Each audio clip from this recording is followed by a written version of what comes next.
Pagkatapos buksan sa publiko itong Skyway Stage 3 simula sa Makati Buendia hanggang Balintawak. Ito ay merong karugtong Northern Access Link Expressway. Ito naman yung major infrastructure project na magkoconnect between Metro Manila and Central Luzon. So primarily, ang purpose ito is to provide direct connectivity sa New Manila International Airport sa Bulacan. Matandaan natin na ginawa na itong extension gate na buo na yung structure na sementohan na rin, pero lumiko siya, pero yung karugtong niya nagawa na ba?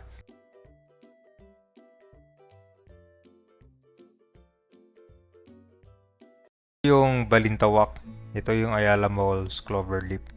So itong Skyway Stage 3 hanggang dito yan. Diyan magtatapos yung extension na gagawin. Simula dito, dadaan siya pa ganun.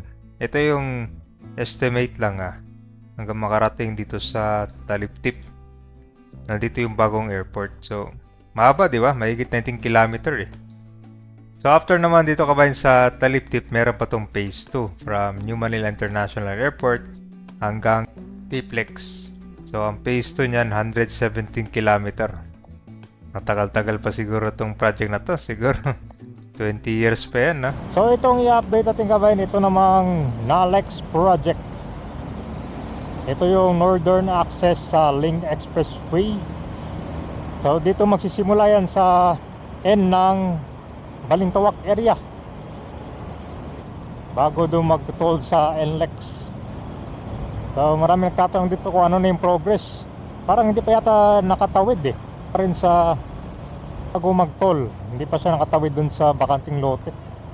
Pero ganun pa mga update natin kabayan. Ito po yung NLEX Balintawak section dito ng EDSA. So meron na palang kon dito, Ayala Malls Transport Terminal,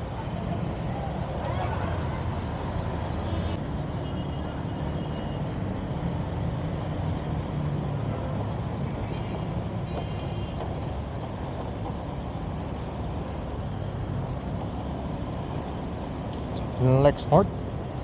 Sunday sa Quirino Highway area dadaan. Ito po yung Skyway Stage 3. Nag-soft opening yan noong December 2020 pa. So, ang ruta nito simula dito sa Balintawak or pagka-exit ng NLEX hanggang Buendia, Makati. So, abutin lang hanggang 15 to 20 minutes lang ang biyahe kapag dito kayo dumaan. So, marami na rin itong mga entry at exit points, ramps.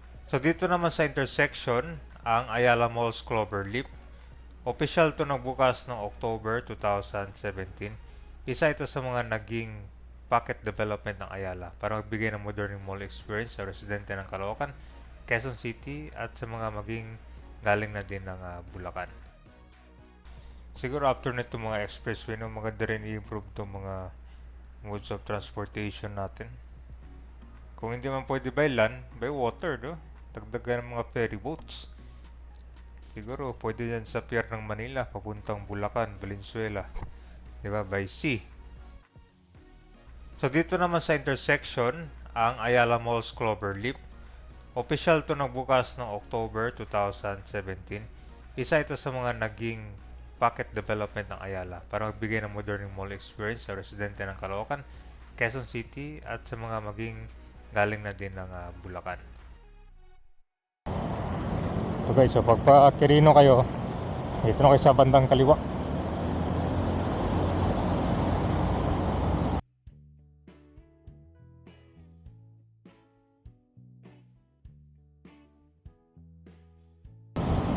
Under kung matutuloy Alex, pagka ng Skyway Stage 3, diretso papuntang kanyan, New Manila International Airport.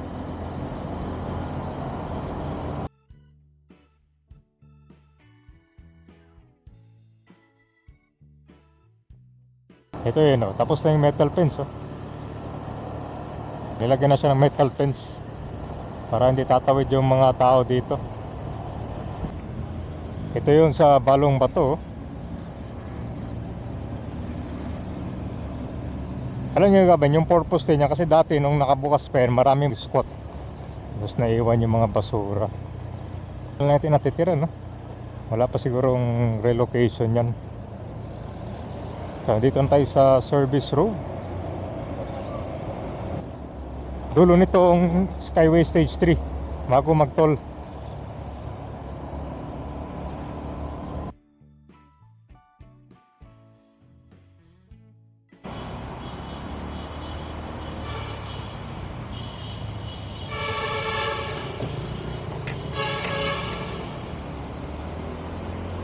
Parang ito na yata yung extension eh. So ito magtatapos yung Skyway. Tapos ito na yung karugtong niya. Liliko siya.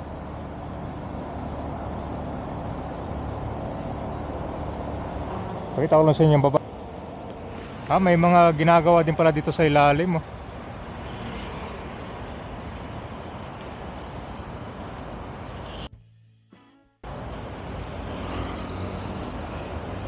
Parang kwan yata, nilinis nila.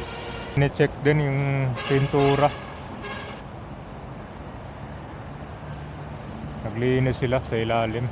Ito po yung extension guys ha. Northern Access Links Expressway. So,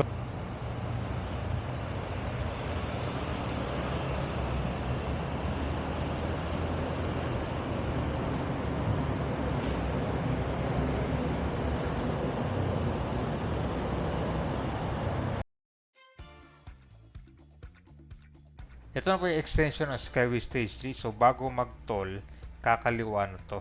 At ito po yung structure ngayon na semento na rin pala, no? Pero wala pa yung pag-asphalt nila. Yan lang yung kulang pa dito. So ito po yung elevated viaduct. Malaking nakataas na daanan ng binubuo. Kitang-kita mo ang serya ng malalaking column na semento, piers, at mga mahabang beam. Yan po yung mga girders.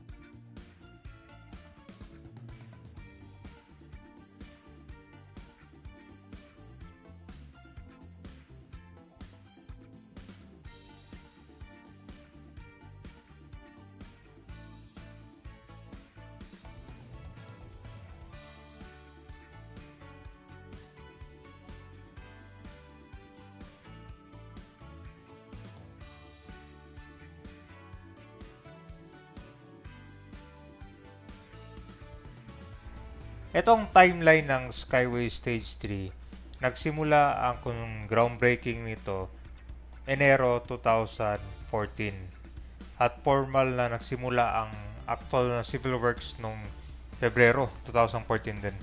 Tapos yung partial opening nito December 2020. So after ng pandemic.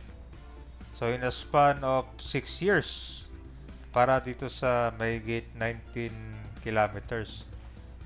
At syempre, San Miguel yung gagawa nito. Expect natin na full blast. At talagang mabilisan paggawa. Pero itong Nalex Phase 1 kasi mahaba to eh. Simula dito sa may NLEX toll pa ng Balintawak hanggang Bulacan. So baka ilang taon nga to. Tapos kung meron pa mga right of way, siguro kung dadaanan nito puro mga ganito lang, damuhan, wala masyadong mga bahay. Mabilis lang kasi wala na mga bahay na or mga private property na kailangan i-settle dyan.